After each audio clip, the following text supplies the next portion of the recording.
للقارئ الإمام أبو الفردوس باشا. أعوذ بالله من الشيطان الرجيم. بسم الله الرحمن الرحيم. ويل لكل همزة لمزة الذي جمع مالا وعدده يحسب أن ماله أخلده كلا لينبذن في الحطمة وما أدراك. Want to give much attention, so let's maintain our silence and listen to the message of our speaker. So brothers and sisters, bear with us.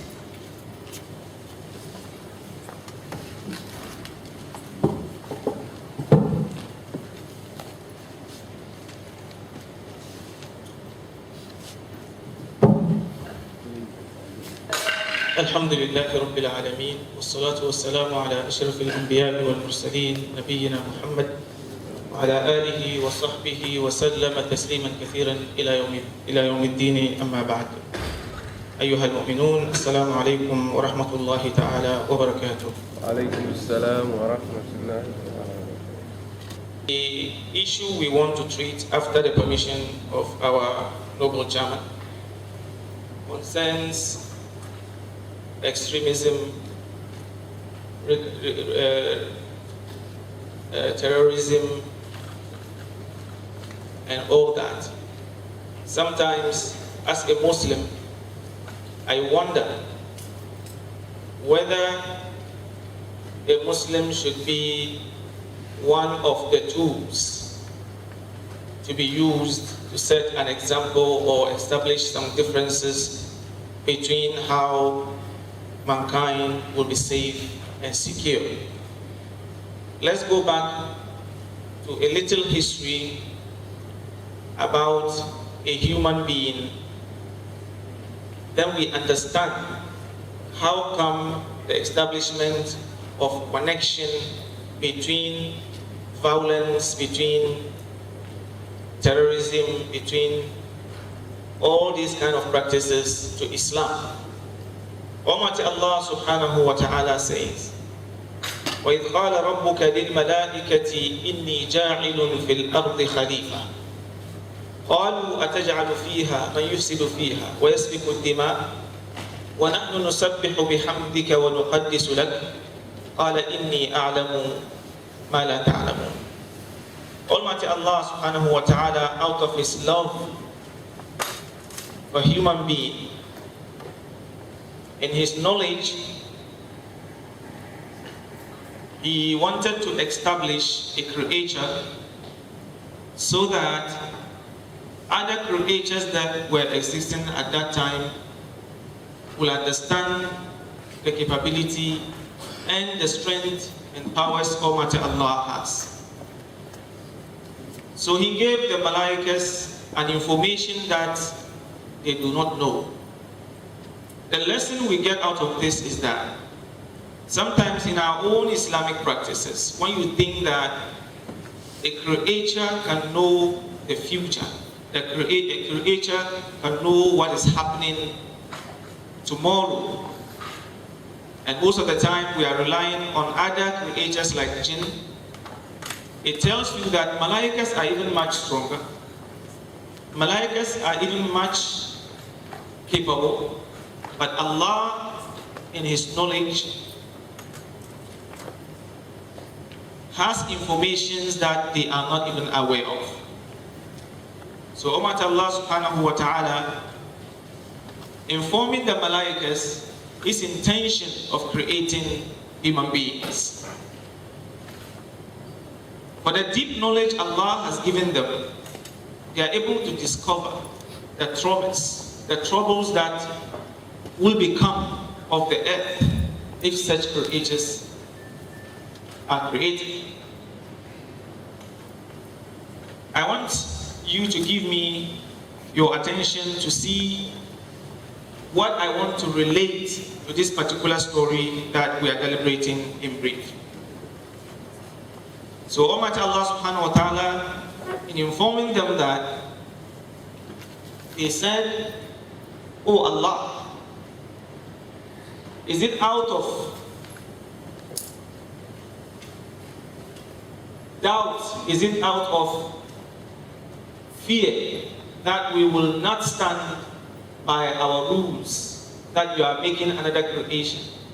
And that creation, by what you told us that they are going to be made of, are going to cause destruction, cause havoc on earth. Almighty Allah said, Inni a'lamu ma la ta'lamu. I, Almighty Allah, know what you do not know. Out of the hikmah of Allah subhanahu wa ta'ala, we realize that He is so much aware of how we will become and what we are going to be doing, and guidance is going to be given to us so that we can be able to identify the direction that we want to go. So Almighty Allah subhanahu wa ta'ala, when He answered the Malaikas, what it means is that our abilities, our way of thinking will not be the same as we live as human beings. Our understanding is not going to be the same. And I'll give you one example.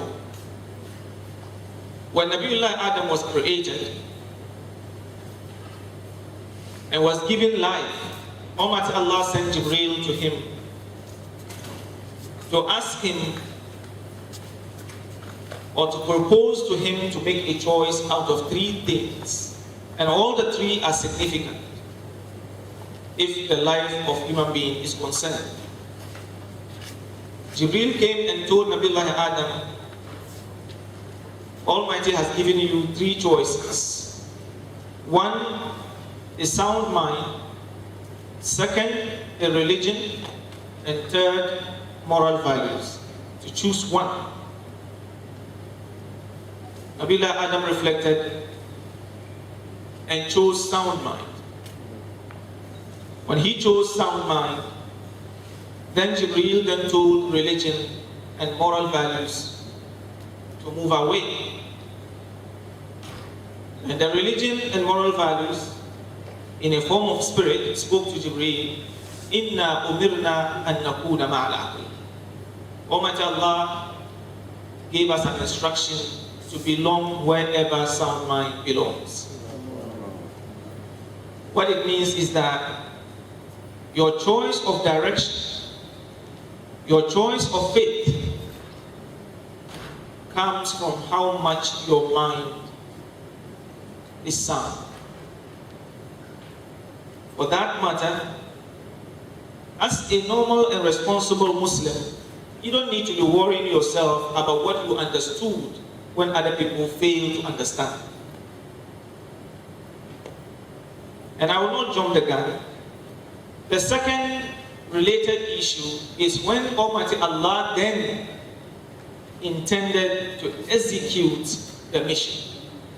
He then called the Malaikas and said, وَإِذْ قَالَ رَبُّكَ لِلْمَلَائِكَةِ إِنِّي خَالِقٌ بَشَرًا مِنْ طِينٍ فإذا سويته ونفخت فيه من روحي فقعوا له ساجدين فسجد الملائكة كلهم أجمعون إلا إبليس أبى واستكبر وكان من الكافرين. Almighty Allah, when it is now time for him to be done with Adam's issue, as he informed them before, he told them the obligation that is expected of them after Nabiullah Adam is created. And after that, they are instructed to do sujood in the name of not doing sujood to Nabiullah Adam, but in recognition of the artwork and the greatness of Almighty Allah subhanahu wa ta'ala. What Almighty Allah drew out of this, and as a Muslim, you make some benefits out of this line of story, is that most of the time, planning in a Muslim life is important. And you outline potential risks and problems that can confront you in a line of duty. So Almighty Allah wanted Nabiullah Adam to discover the obstacles that will befall him in his stay on earth. So first point was to let him discover an enemy that has no reason for enmity. And that is Shaitan. That's why we found a Sahabi who was always asking the Prophet Muhammad ﷺ about bad issues, bad stories, bad, questions. And Sahabas were on top of his head. Why do you always create panic when you ask the Prophet Muhammad ﷺ questions? Then he said, no, as for the goodness, whether I'm aware or not, when it comes, I am not risking anything. The benefit will come whatsoever. But for the bad ones, I need to know them so that I can be able to avoid them and stay safe. So Almighty Allah wanted Nabiullah Adam to stay safe in having an enemy like that, who is much stronger than us, who is much capable than us in his form of creation. It is only, we can only overcome his trouble and his strength when we are connected properly to Allah subhanahu wa ta'ala. And Almighty Allah said that Shaitan then exposed this enmity that was hidden to Allah directly after the knowledge of Allah about it. So Almighty Allah subhanahu wa ta'ala created or established that opportunity for Nabi Adam to understand. What did he say? قال لأغوينهم أجمعين إلا عبادك منهم المخلصين. He go on and on to say that ثم لآتينهم من بين أيديهم ومن خلفهم وعن أيمانهم وعن شمائلهم ولا تجد أكثرهم شاكرين. I am also going to stand on their way. This is not a relationship between Shaitan and a Muslim. It is between a human being and Shaitan. So that people will understand from this little story the tendency of a human being creating problems, establishing engage in distractions and all that is coming from our human nature, not from a Muslim, not from Islam as a religion. So you can see that from the beginning, enmity has begun between a creator and another creature. And that is all in the result of jealousy and envy. He said, I will stand on their way. I will stand on their way. When they approach me, they will find me. When they turn their back, I will be waiting for them. When they go right, I am there. When they turn their left, I am also there. But you see, we have 6 directions on earth. We have the front, we have the back, we have right, we have left, and we have up, and we have down.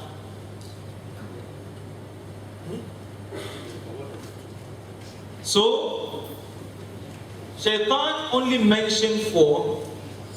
He mentioned the front and the back, right and left out the top and down. Why?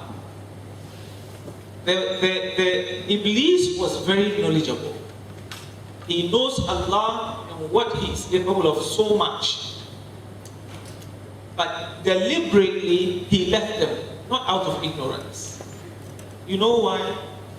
Because the link and the connection between a servant of Allah and Allah is through the down and the top. The service, the network between a servant of Allah, it is through these two directions, and he has no access there. That's why Almighty Allah said, "Illa ibadaka minhumul mukhlasin."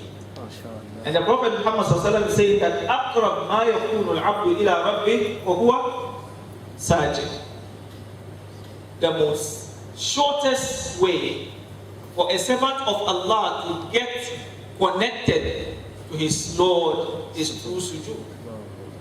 So you can see that where the network Allah is flowing, there is no way Shaitan can penetrate there. And because he's already aware, he left them out. Now Quran is telling you, أَفَلَا يَتَدَبَّرُونَ الْقُرْآنِ أَمْ عَلَى قُلُوبٍ أَقْفَالُهَا. When you reflect, you will ask yourself, where is this issue coming from? Under normal circumstances, you will understand that he is giving you even a direction to relate to your Allah, or where his strength cannot be found. What it means is that if human beings are terrorizing each other, if human beings are causing destruction on earth, if human beings are making the earth what it is today, it is not related to religion or faith. It is related to human nature. Because Malaikas already discovered that point. أَتَجْعَلُ فِيهَا مَنْ يُفْسِدُ فِيهَا وَيَسْفِكُ الدِّمَاءَ. Are you bringing on earth who is going to come to cause destruction or share a lot of blood? What is going on earth today? And before, what was happening? So in that link, it is going to be very mischievous. Islam is the rightful religion to practice. Now we talk about identifying or knowing Allah subhanahu wa ta'ala. Allah the Almighty says in Quran, "Taha ma anzalna alayka al-Qur'ana litashqa illa tadhkiratan liman yakhsha تنزيلا ممن خلق الأرض والسماوات العلى الرحمن على العرش استوى له ما في السماوات وما في الأرض وما بينهما وما تحت الثرى وإن تجهر بالقول فإنه يعلم السر وأخفى الله لا إله إلا هو له الأسماء الحسنى وأنا اخترتك فاستمع لما يوحى إنني أنا الله لا إله. Almighty Allah subhanahu wa ta'ala is saying, طه ما أنزلنا عليك القرآن لتشقى. Almighty Allah is talking to the Prophet Muhammad sallallahu alaihi wasallam. There are so many issues concerning the translation of Taha, and that is not our topic. He said, I did not reveal this book to you for what?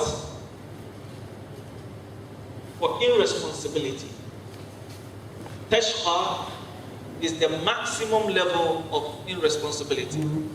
Illa tadhkiratan liman yakhsha. Almighty Allah has brought this Quran to become a reminder for those who have fear in Allah, who have fear of Allah in them. So what we get out of this is that if you do not even identify Allah properly and establish some level of respect for Allah, your worship is meaningless. إِلَّا تَذْكِرَةً لِمَنْ يَخْشَى تَنْزِيلًا مِمَّنْ خَلَقَ الْأَرْضَ وَالسَّمَاوَاتِ الْعُلَى. Allah subhanahu wa ta'ala created this heaven and earth, and for you as a Muslim, it's a responsibility to even understand what this heaven and earth is all about. Because these issues are not our topics, it's just an opener to build upon what exactly we really want to be looking at today as our issue or subject. I'm just giving you an idea. If we are able to identify Allah subhanahu wa ta'ala, who is the creator of the heavens and the earth, then you will understand that Almighty Allah really deserves some gratitude. He deserves some praises so that we establish the fact that He is the only God that deserves to be worshipped. Now, as a Muslim, when ayahs are mentioned in Quran, we are supposed to be reflecting over them and understand them properly. Sometimes I wonder, when a Muslim is in school and Quran does not reduce the burden of his studies by 90%, I doubt what sort of Muslim will that be. I really doubt. Because just look at how many times do we recite Fatiha in a day. The prayers that we perform daily, if you calculate the number of Fatihas that are recited in those prayers, how many of the Fatihas can you find? And how many times can we sit back quietly and ask ourselves, what does this surah really mean? Now you look at the word Alhamdulillahi Rabbil Alameen. Praises due to Allah, the Lord of the worlds. Allah did not say Rabbil Alameen. A lot of people translated the creator of the universe, the creator of all things. But that is not the intention of Allah here. The intention of Allah here is to let you think, reflect over the ayah and understand that apart from where you live, there are other worlds that you need to know and you need to check and understand the greatness of Allah. Quran is not supposed to be a book of science because it is bringing you facts and realities that have no doubt. Science is even given the name because people were living on morals. They will not want to lie and describe something with some level of sanctity so that later it becomes another thing. That's why science does not manufacture knowledge, but it discovers. Science discovers, but Allah is the one who manufactures knowledge. The Alameen, today, how many worlds by scientists that we have? I think there are about 11. 11 worlds are discovered or more. I don't know currently whether other worlds is being mentioned apart from the 11 that I'm aware of. But have we related that of 11 to the Surah Al-Fatiha we recite all the time? And every day and night people are working, and majority of them are not even Muslims, to really come up with other things that we don't even know and we are not aware of. But let me make it very easy for you.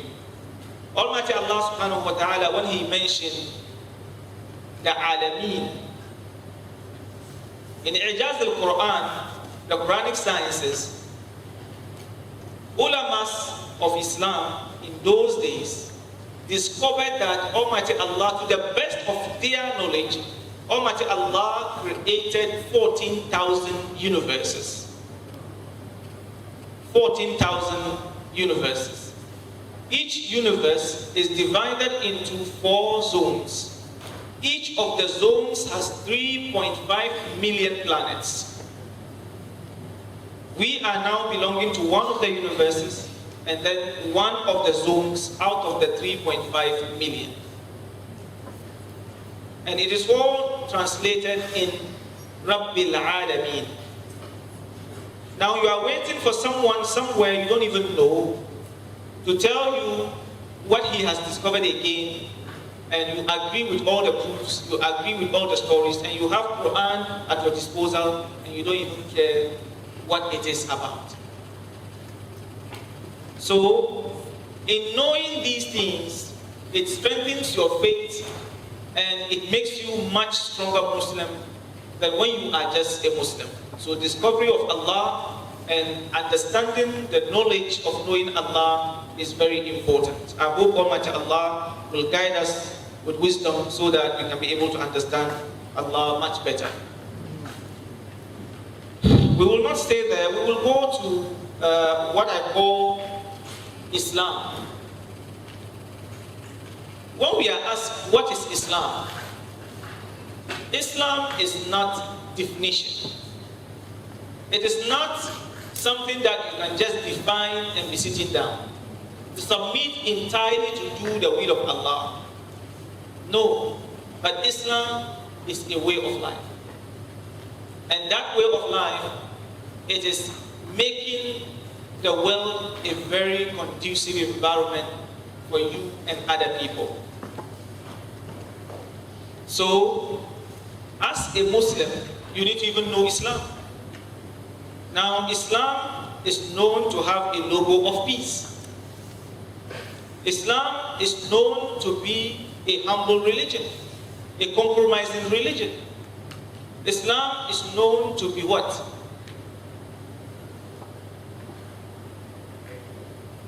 To be a great religion because of moral values that it establishes. So when you are a Muslim, you are supposed to be what? To be peaceful. You are supposed to be patient. You are supposed to be law-abiding citizen. And it does not matter whether your state is an Islamic state or not. Because Allah is saying, Ya ayyuhal ladhina amanu, ati'u Allah wa ati'u rasulah, wa ulil amri minkum. A responsibility, anyone's responsibility, if I may say. Almighty Allah did not make you responsible taking care of Islam so that you can be fighting for Islam or you can be directing how things should go if Islam is concerned. You are only given a responsibility as a Muslim to go by the guidance of Quran and then help others to also do it well, but with some manners, with some level of wisdom. If you take the ownership of Islam, this is where we have this problem. Because you want everybody to move according to your understanding of it. And there is a very key issue that we need to realize. Almighty Allah subhanahu wa ta'ala is saying, والله خلقكم من بطون أمهاتكم لا تعلمون شيئا وجعل لكم السمع والأبصار والأفئدة. Almighty Allah created you from the bellies of your mummies when you don't know anything. You were empty. He provided you hearing and reflection and conscience. And if you look at the hikmah of Allah subhanahu wa ta'ala, He mentioned as-sama, hearing. And in Arabic, when you hear sama, it's a single term.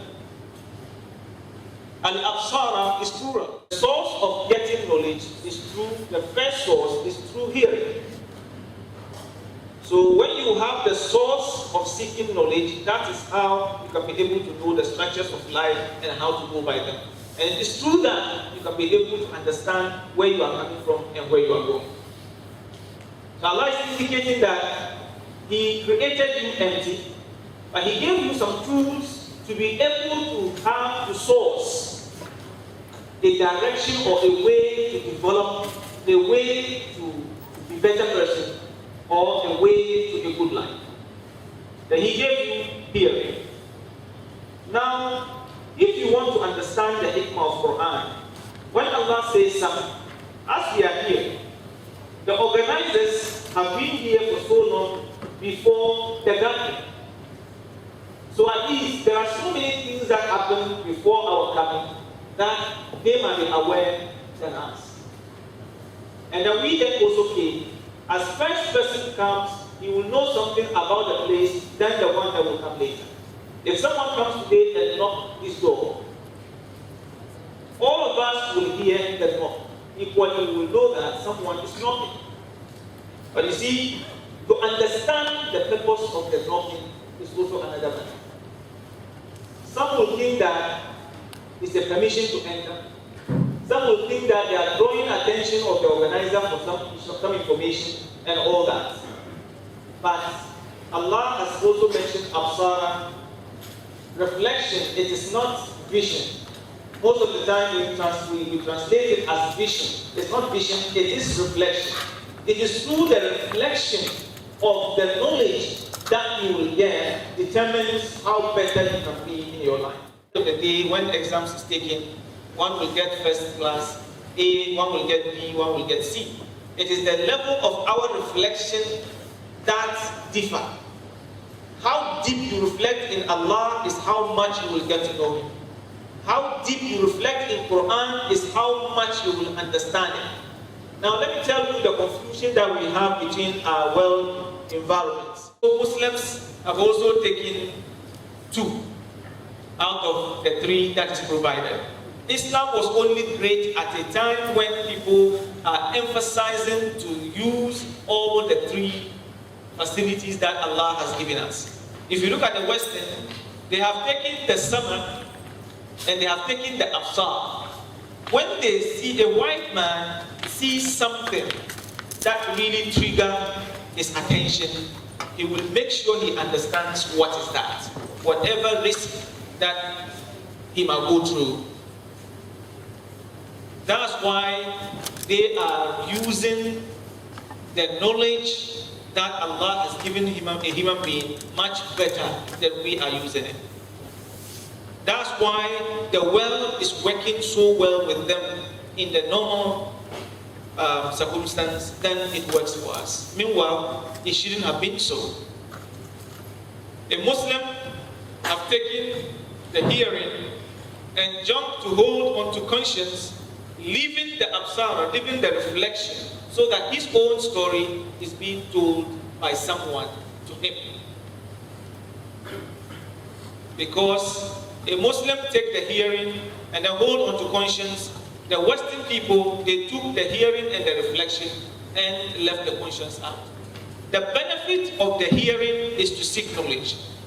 The benefit of the reflection is to understand, to have a deeper understanding so that it can be much more useful to you than the initial stage. Then the conscience is to identify the maker, to identify the source of it so that you can be able to be thankful. So that is the 3 tools Almighty Allah has given us. And people will translate Afidah as heart, but Afidah is not heart. The real translation of Afidah is conscience. When you have conscience, you will ask yourself, how can these heavens just be like that without having something behind it? And sometimes in Islam, it is not a bad attitude or bad way of life in asking questions to be able to know Allah. And I'll give you an example, a wonderful example of that.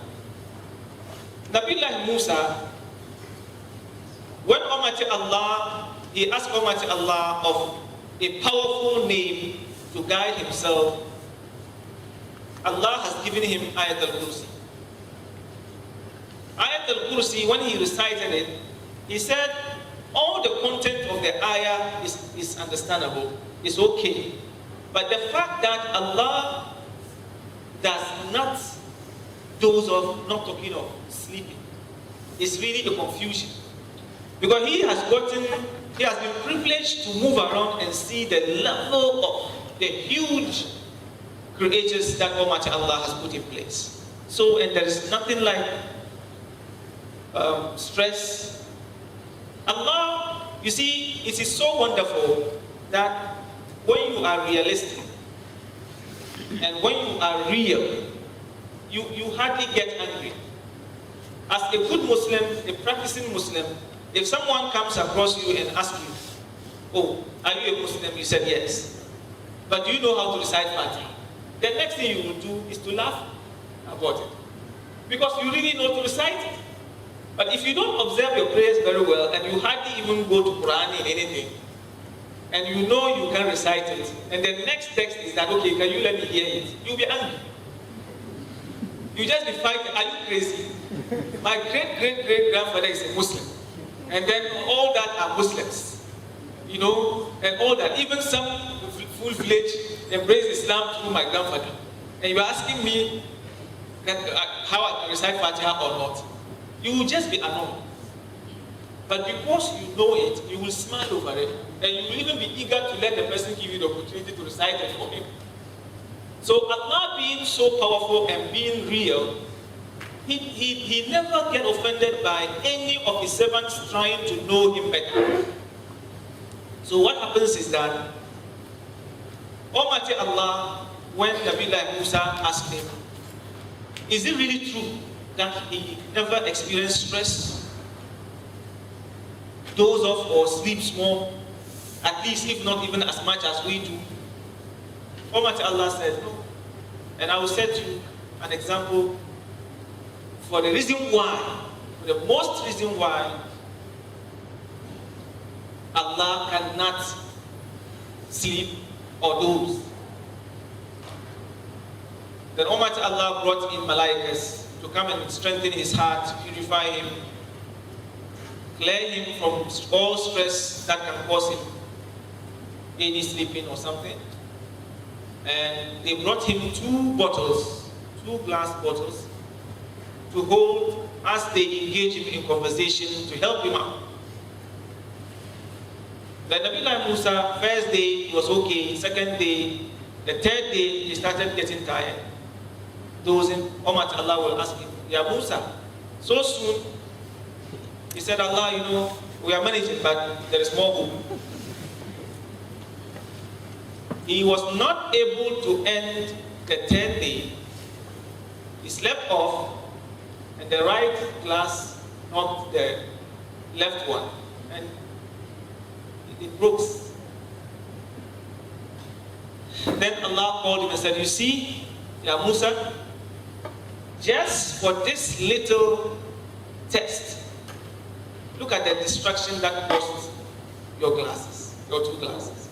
If I, Almighty Allah, for any reason will take a rest or a sleep, the seventh heaven will go out of authority to knock the sixth one, and it will knock and destroy the whole mankind.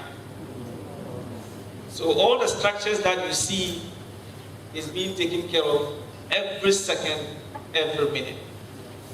So for that, we will understand the direction of Islam and where we are coming from. So what I want to emphasize on is that we are not responsible in taking care of Islam so that we are worried when people are not practicing Islam or they are not Muslims. We are not, Allah did not give us any authority to be checking on people to see the level of their faiths or their beliefs. Okay. So that is what a Muslim should understand.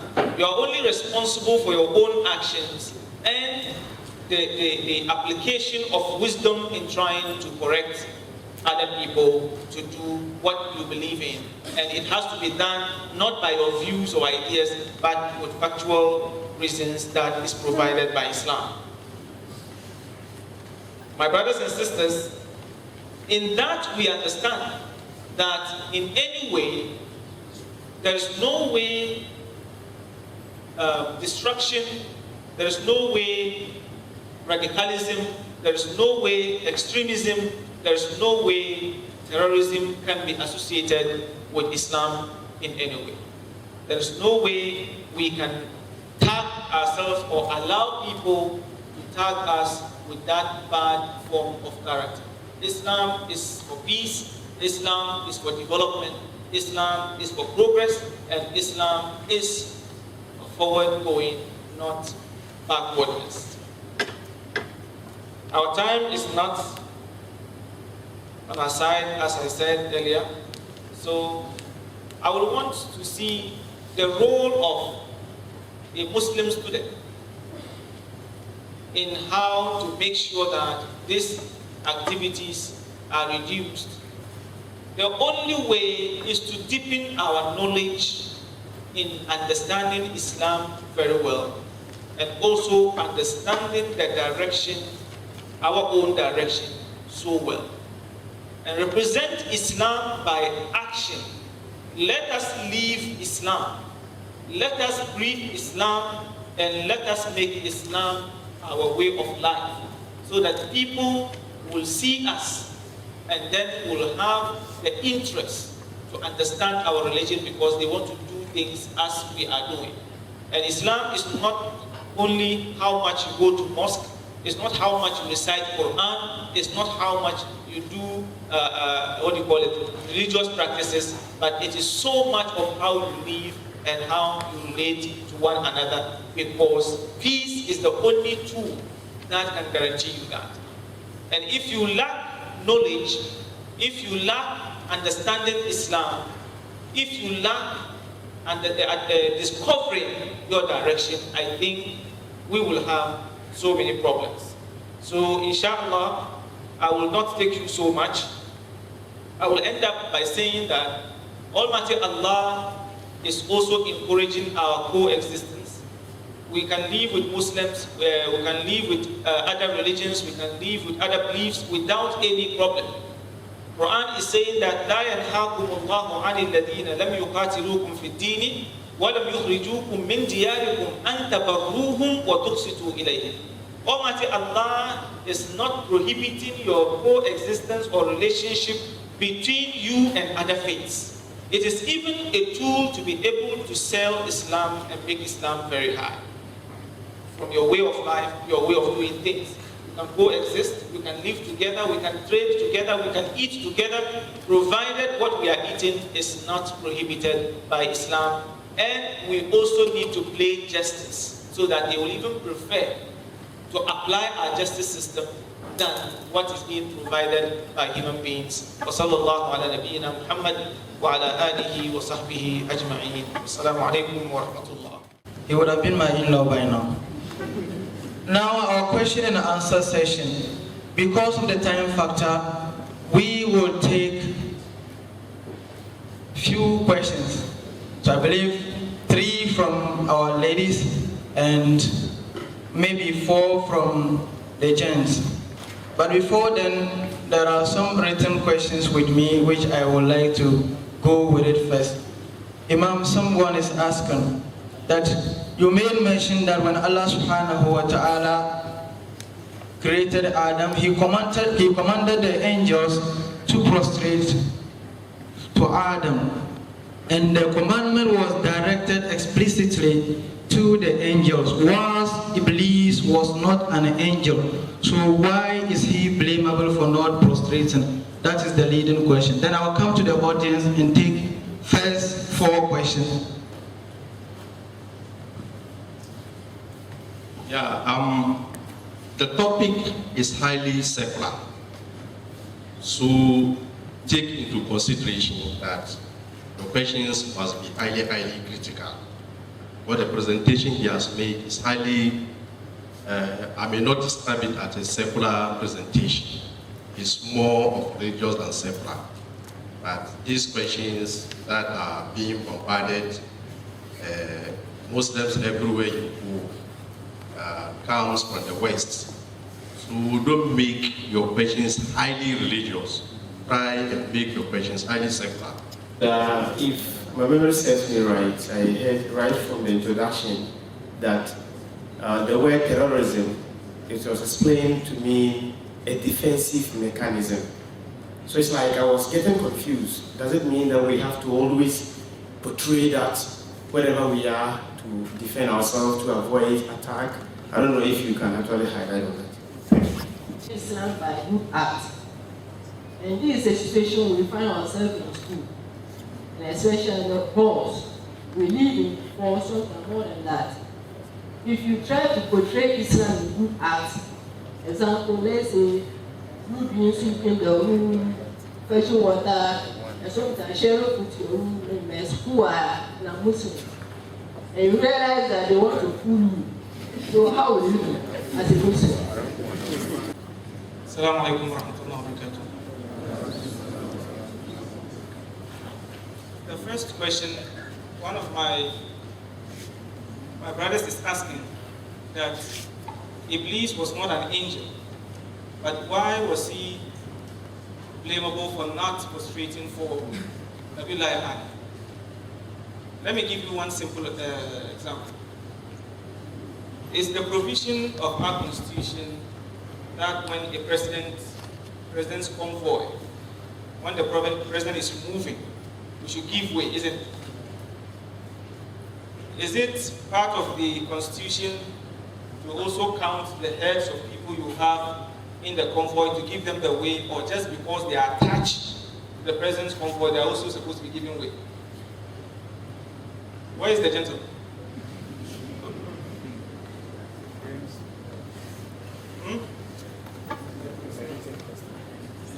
So what is happening is that Iblis, because of the level of commitment that he has towards Allah and his spiritual duties, he was risen to that level.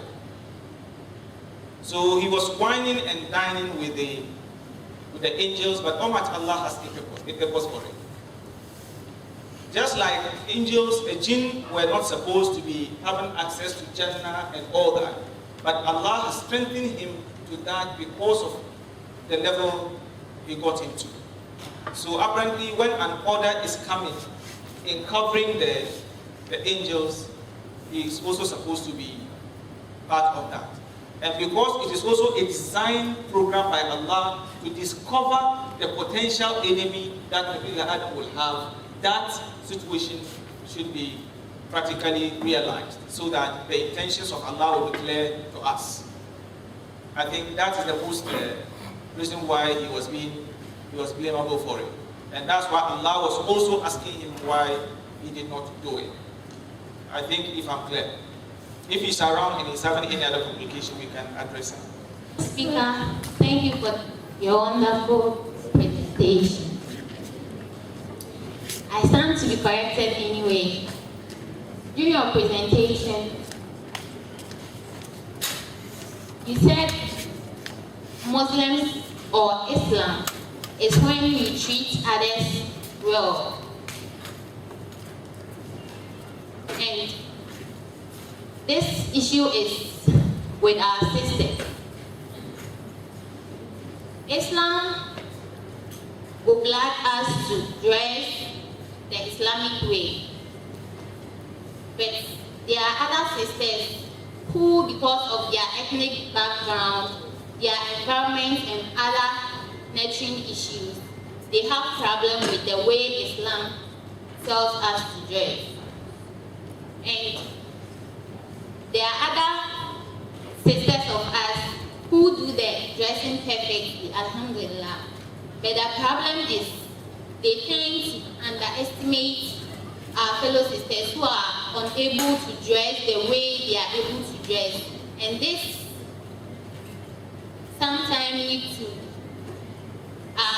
ladies who are victims not praying in the mosque because they think if I come to the mosque, they are going to talk about me, they are going to look at me anyway, and a lot of things.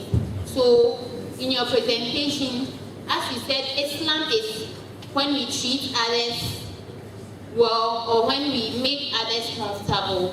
What will you say to our dear sisters who fall victims to that attitude? Your question very well. You are worried about the attitude of some sisters against other sisters that are not, putting themselves, or maybe, how would I say that, practically, Islamically dressed or Islamically, presented. They are not well presented Islamically. Is that what, if I understand you very well? Is that what the question is? You see, the dress code of Islam is not to determine how faithful you are or not. You listen carefully. There are sisters who will wear a hijab that cannot even be found in Makkah to buy. But God help you. If you are going to go behind them to be able to know what they are capable of doing, even Shaitan will be shy to do it.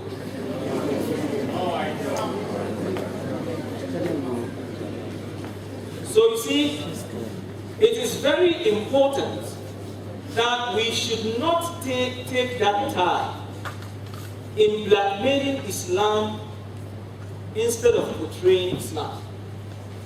Wearing hijab is a qualification.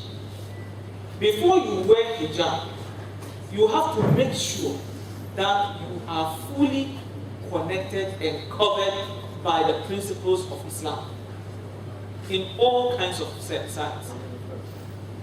Among the sisters that are wearing hijab, how many of them can hit her chest and tell me she does not engage in boyfriend-girlfriend relationship?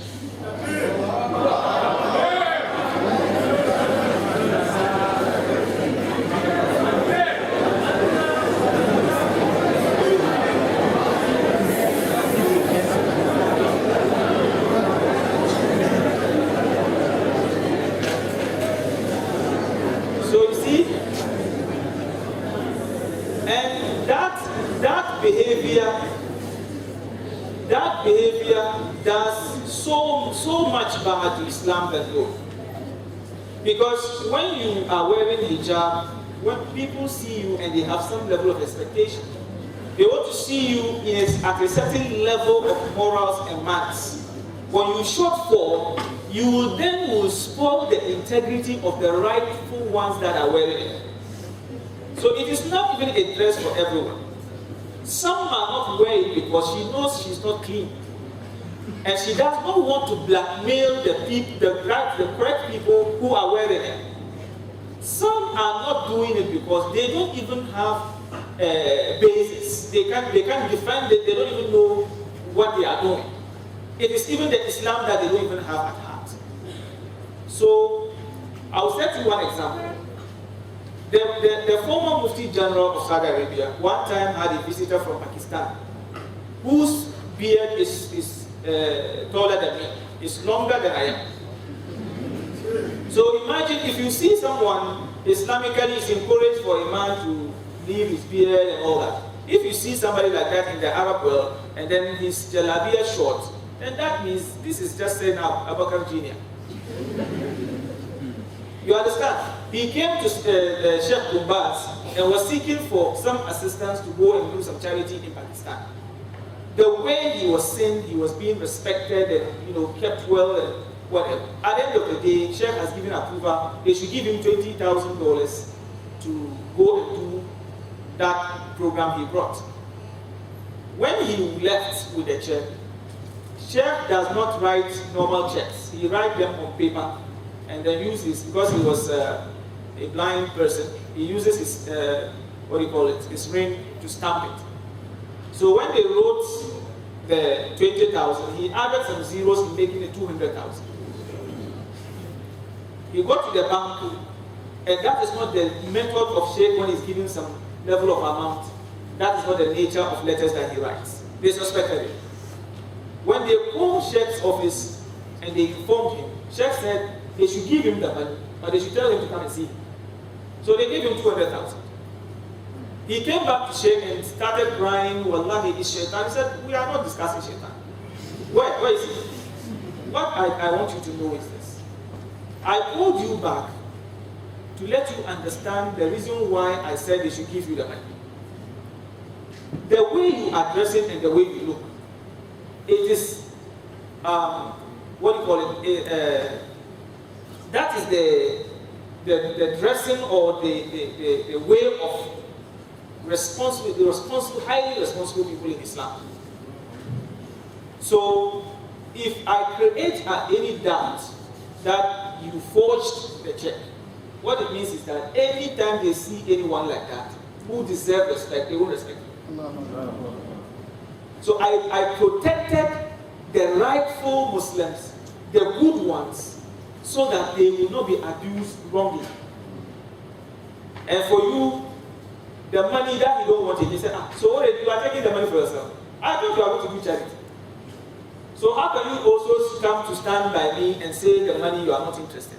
I ask you to take the money because Prophet Muhammad said that a Muslim taking back a gift is like a dog doing what? Vomiting and taking and licking his vomit.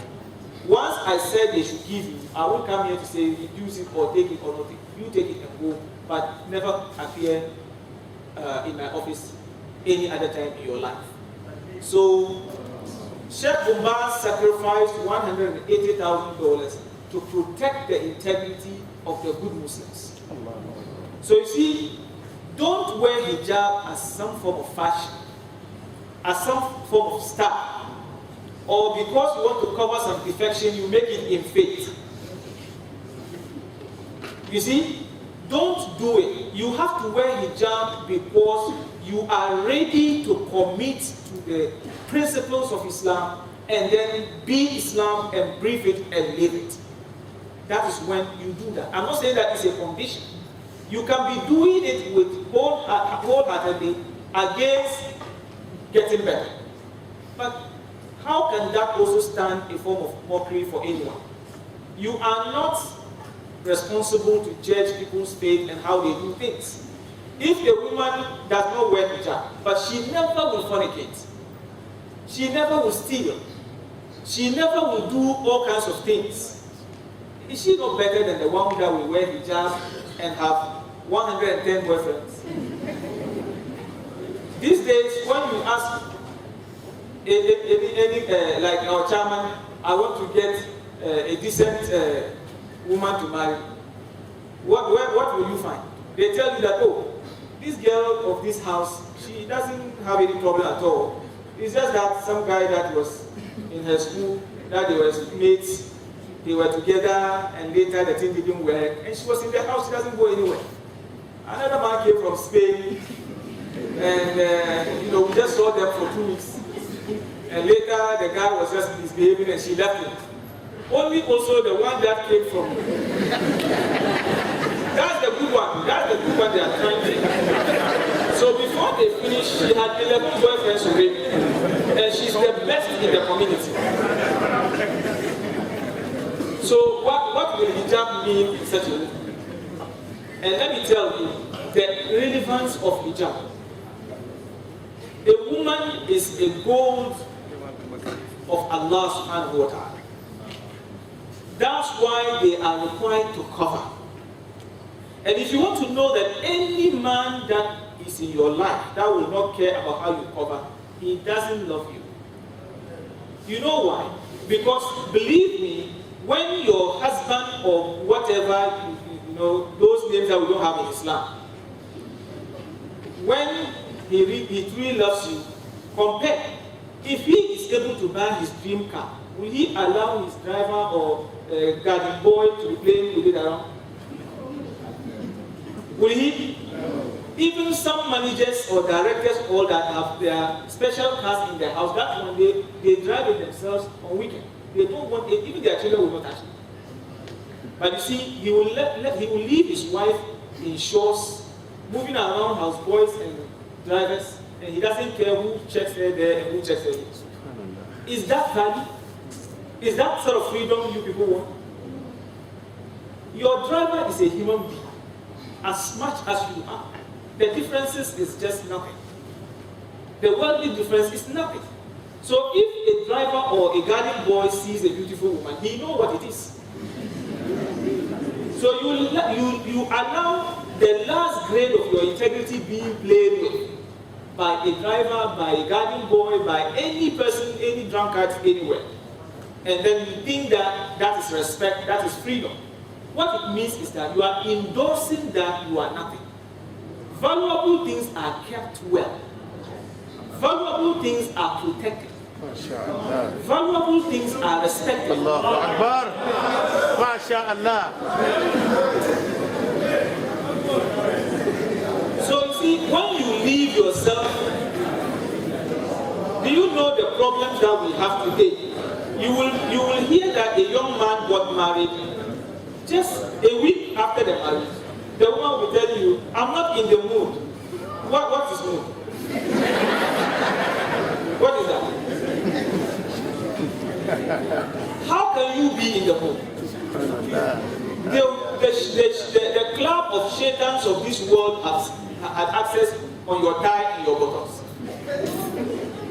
The whole trouble of mankind is already on you. So your feelings are gone. Any one of you that will have gold that she brought to school, can I just enter your hall or your room and find that gold being thrown on your bed? Is that how you keep gold? When you have necklace, where do you keep it? It will be under your box in a drawer, and you also have some pack that you put it in. You will even respect it by putting some pillow, some cushion or cotton or something. Because of what? Because of the value that gold has. Because of the value that you put in diamonds. So what Allah is saying is that you people are His gold. You are His diamonds. And you need to be given a cover so that any useless person will not have access. That is all what it means. And let me guarantee you something. One of the relevance of hijab is that when a woman wears hijab, her sexual emotion is kept reserved for her husband. She responds much better. And that comes the relevance of virginity. When a woman marries a virgin, what happens is that she guarantees the confidence and the trust of her husband. And that is paramount. The second thing is that she becomes very active, in the sense that when a woman meets the first man, it throws some 3 kind of chemicals into her system. The first one will go to make an introduction to the act. Another one will go to make an introduction of the one that the source of the act. You understand? And then the other one will go to introduce the feeling that you hold joy to about that act. So when you jump over, to cut you short, when you jump from a man to a man, at a point the senses that you have on that feeling will corrupt. When it corrupts, it creates another complication because you are going to be always interested in having sex, but you don't care the source. That's why even when you find dog, it's okay. And because of the value that is put in a woman, you have to check who touches you. You have to check who mingles with you. You have to check who comes around you. That makes you a woman. But a woman, any woman at all, when you go to body a throttle and you are making tunu, the mate will tell you, now, isn't it? So what it means is that when you have a private car, you own your privacy, you own your dignity, you control your integrity, is established. So don't condemn just because you are covered. It does not determine how faithful you are.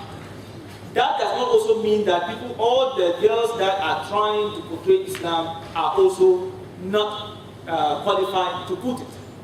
You, the one that is not putting it.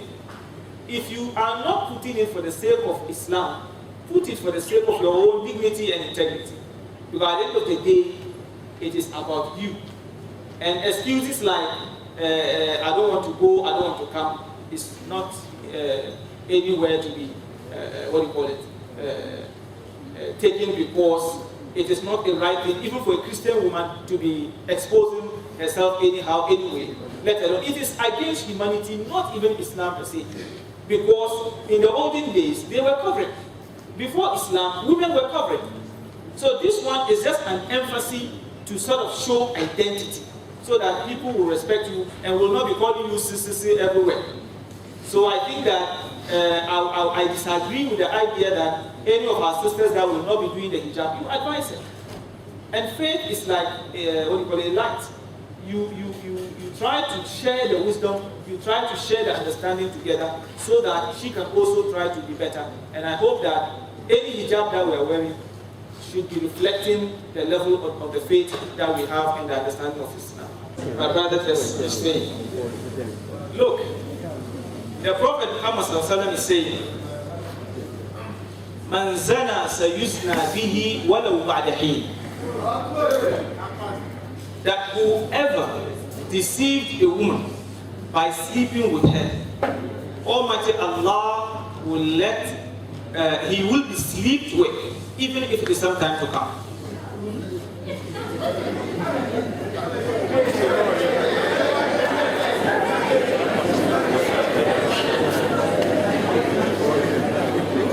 So my brothers, look, when you are doing these things,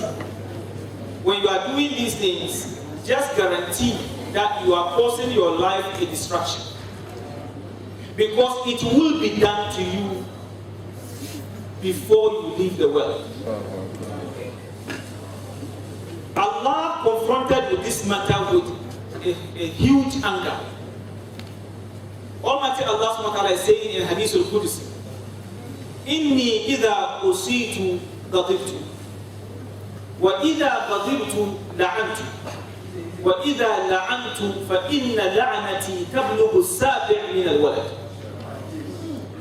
That if I'm disobeyed, I get angry. And when I get angry, I curse. And when I curse, it reaches your 7th generation. Most of the problems we have in our homes is because of how we begin our lives. There are so many of men that thought they were wise, they were this and that, jumping on women all, here and there. And today, people are entering their homes and sleeping with their wives and children under their roofs. So we need to be very careful, extremely careful. And sometimes we have some reasons that I want to know, if we are dating, to know whether we will match. Match what? Are you a tailor?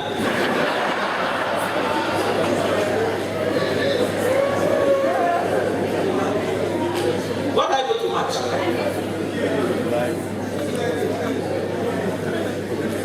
How can marriage is an institution of Allah, and there is no way Allah will not put mechanisms to be able to show you the direction to find a good husband or a good wife. And let me give you some few examples that you use to guide yourselves. You, the ladies, sometimes when you are looking for marriage, when you are thinking that I'm not getting mature, I'm finishing school, I have to get to marry, you go and watch Nigerian movies. And then you watch Mexican movies. When they ask you, what is your dream husband? Me, I want him tall, macho. Then when he...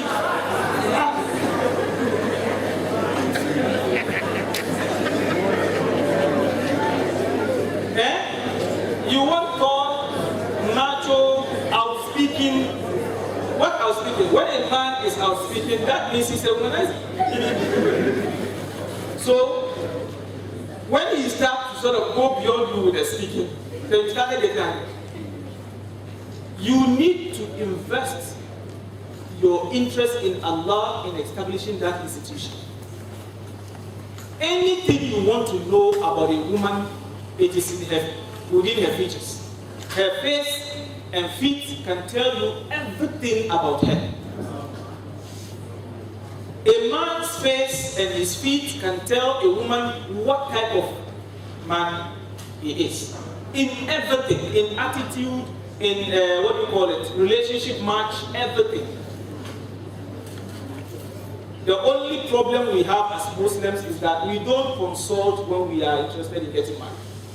we rather consult when we are ready to divorce. Or when we conclude divorce, then we now look for sheikh to stamp it. It is only when we are now getting married, it's left to 3 days, then we come to be looking for a sheikh to come to grace the ceremony by reciting Fatiha. But look at these Christians and what they do. How much respect they give that relationship. We don't have that. We don't have counseling. We don't have, we are just there. Sometimes you can go after a woman that is really not your type. In everything.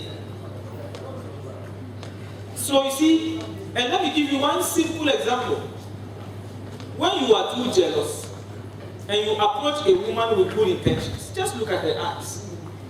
If you see the eye blinking more than necessary, run away.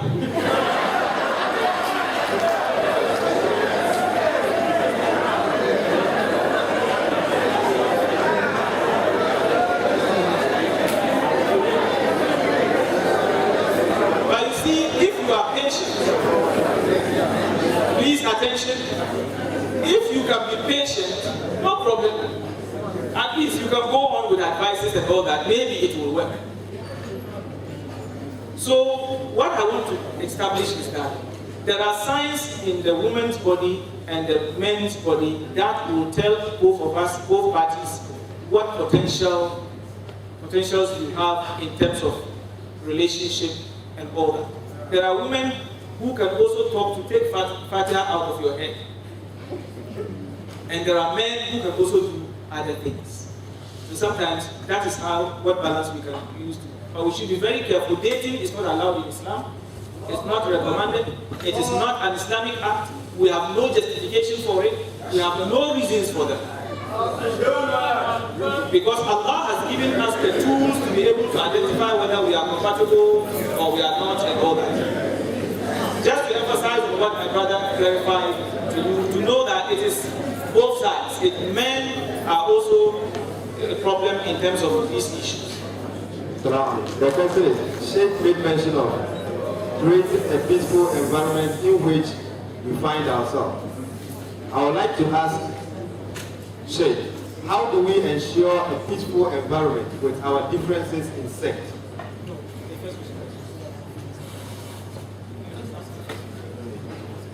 Sheikh made mention of creating a peaceful environment in which we find ourselves. I would like to ask Sheikh, how do we ensure a peaceful environment with our differences in sect? You see, first of all, we have to recognize that we are human beings before religion. And then Allah has put a system that is going to be running all of us. Everyone has rights, everyone has, responsibilities, and everyone also is assigned by Allah of a duty. Do you believe that even every human being has a territory? Every human being, Allah has given you 19 degrees as your territory in life, your zone. That's why sometimes even your wife that you love so much, being on your chest for some number of hours, you will get bored and tired. So that's why when you are sleeping and someone comes to stand by you at a certain time, you will sort of feel that something is around me. That's why sometimes when something passes by, you'll be able to feel that something. So we have responsibilities towards Allah and towards ourselves. So try to act Islam, because it is not only about the prayers, but Islam is a way of life. And the way of life is nothing but to make sure that your environment is peaceful, is being taken care of, and all. That's why we have zakat, so that you will not have people around you complaining, and you also guarantee some love for yourself. Not if you take somebody out of anger, there's no way he will see you at risk and will not rescue you. So the reverse of zakat is that apart from it being the obligation, it's also buying you some level of love from your environment. So everything that you do is counted. Allah is going to, you are going to be responsible for every action that you take. So to guarantee a peaceful environment is to live Islam, be patient, be compromising, be respectful, be responsible, and all these things. If we do the same thing all together, I think we'll be much better people than what we are today. The last question. Does Sheikh encourage us to seek for knowledge in order to be able to eradicate those misconceptions about Islam? What are then some of the etiquette of a knowledge seeker?